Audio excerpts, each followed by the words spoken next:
Welkom met What a Frisky Mariski, waar ons bietjie in 'n nutshell kyk na al die fucked up goeders. Hiermee volg die 5 vroue serial killers van Suid-Afrika, waarvan almal van julle behoort te weet. In 'n nutshell.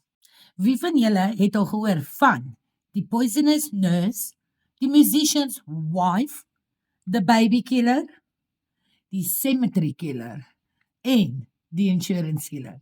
Wel, sit down en shut up en kom ek vertel julle gou 'n bietjie van Suid-Afrika se 5 serial killer female edition. Fun fact, as jy bietjie gaan kyk in die tronke en jy gaan na die vroue section toe en jy vra vir hulle, hoekom is hulle daar? Is dit gewoonlik 2 goeters. Dis of moord of bedrog. Okay, maar kom ons kyk wat hierdie 5 vroumense aangevang het om hulle op ons lysie van What a Frisky Mariski te kry. In 5de plek het ons vir Rosemary Ndlovu, okay? Julle sal onthou as die polisievrou turned serial killer, wat verantwoordelik is vir 6 mense se dood, tussen 2012 en 2018. Okay, and get this, sy het omtrent 1,4 miljoen rand uit insurance fraud geclaim. Die 6 victims include 5 van haar eie familielede en haar eie boyfriend. Sy het haar sissie, haar cousin, haar nephew, haar niece en die se boyfriend vermoor. Okay, and get this, sy het apparently nie net haar eie sissie vergiftig nie, maar ook verwrig.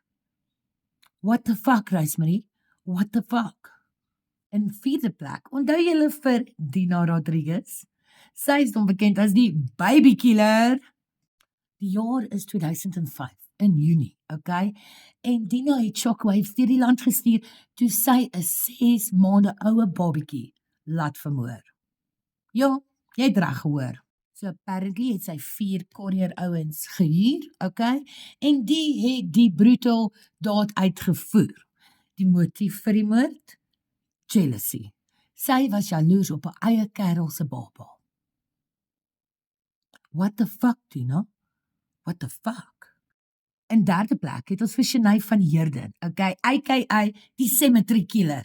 Julle ken die storie, die victim is Michael van Eck en Shanae se kerel, aka her partner in crime, Martin van der Merwe, okay, het vir Michael vermoor, het hom dismantle en decapitated by die begrafplaas in Welkom. En apparently het hulle dele van sy liggaam gehou en in 'n vrieskas gestoor. What the fuck, Shanae? What the fuck? Tweede plek is Nadia Peterson. Sy is die vrou van 'n musician. En sy het die hele industrie geskok toe sy die hit op haar man, van wie sy vir 9 maande van bed en tafel geskei was, georder het. So Talib Peterson, was brutally vermoor in sy huis in Desember 2006 en dit was gestaged as 'n armed robbery of a home invasion. Min wetende het sy eie vrou agter die moord gesit. Die motief? Passion. Sy vrou het 3 hitmen gehuur om haar dirty work te doen. En wie is nommer 1 van ons crazieste female serial killer in Suid-Afrika? None other than Daisy de Melker. Daisy de Melker het 2 van haar mans vergiftig en haar eie seun. De Melker het op 'n poison spree gegaan. Nie 'n murder spree nie, 'n poison spree. En hoekom het sy dit gedoen? Want die tannie wou insurance money gehad het.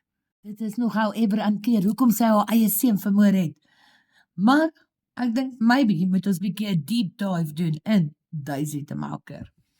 Like, share, comment, vertel jou tannie. Asseblief julle support local and let's keep this going. Okay, bye.